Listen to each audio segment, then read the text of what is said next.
Vérifier méticuleusement toutes les œuvres, c'est la première étape du décrochage. Une sorte d'état des lieux avant de restituer les pièces prêtées. Exemple avec cette croix de Kazimir Malevich appartenant au Centre Pompidou, un tableau centenaire.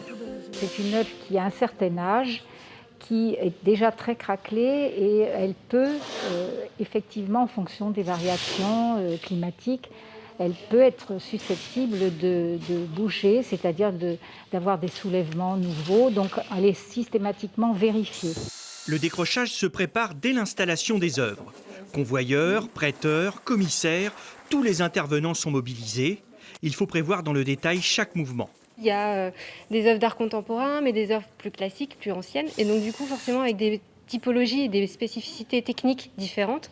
Je pense notamment à une sculpture d'Isis qui fait 1,5 tonne, donc on ne déplace pas 1,5 tonne comme on déplacerait un petit tableau ancien de 20 cm sur 20, forcément.